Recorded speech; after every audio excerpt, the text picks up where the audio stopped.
Wilfredo, I ask you the same question, how you felt, because, of course, the shooter, Mateen, he wrote on his Facebook page, while the siege was going on, the real Muslims will never accept the filthy ways of the West. So I imagine when something like that comes out of the investigation, that hate once again surfaces, now not only for the LGBT community, as what happened with this particular case, but now for Muslims in this country. First, Jackie, our hearts with the victims, with the family of the victims. Little later, we learned that half of them were fellow Puerto Ricans. I'm Puerto Rican myself, so I felt it in a particular way, right? Because it was my homeboys who were murdered.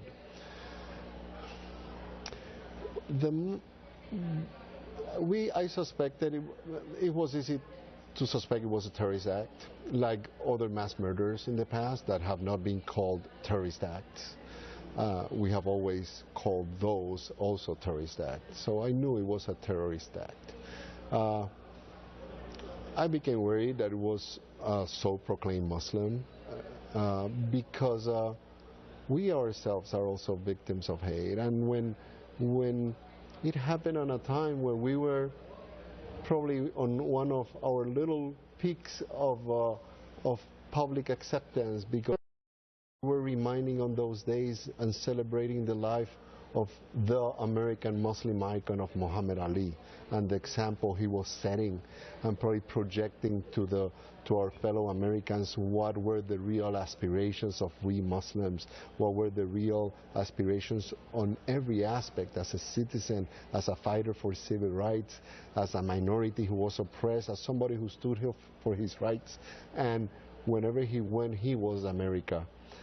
Without being a politician. That was a positive message. And that, in a blink of an eye, disappeared. Not only disappeared, after we walked those few steps forward, we were taking 100 steps back again. Well, that's what I was going to say. How do you once again bring out that message of peace for Islam as opposed to hate? It's like starting from zero again. Right. So it's almost like backtracking, right? Again, we hear the politicians who want to play with an Islamophobic rhetoric, want to use this for their political advantage. So we need to start to re-educate, start from zero, start saying, getting people to know what is really Islam, that a criminal can never proclaim to be a Muslim. That's totally incompatible.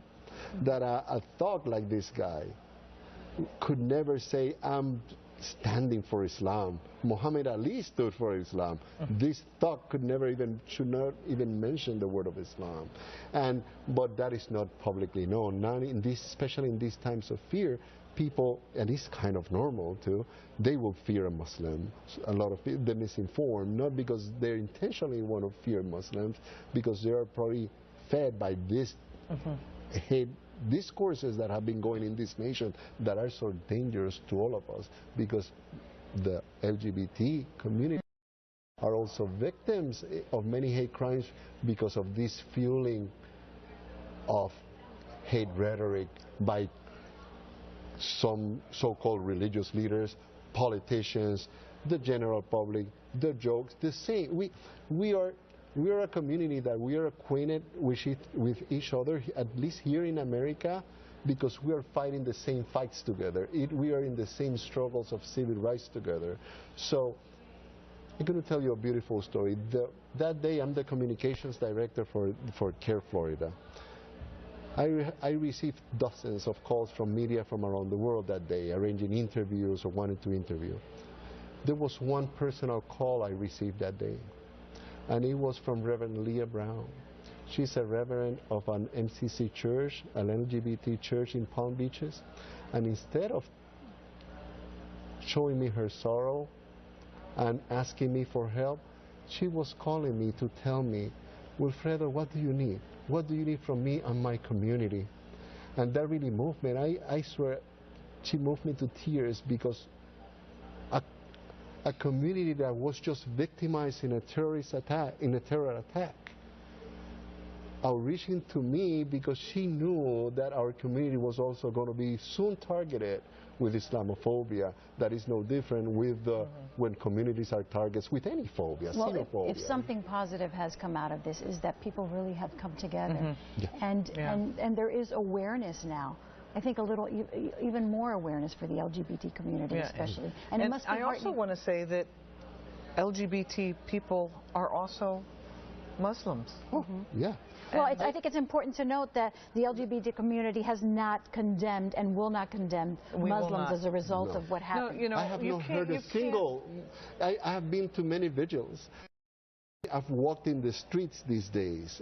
I'm being very busy in the streets, and I have every gay or lesbian or anybody from the LGBT I've personally met, and one happens to be a few hours ago in a parking lot.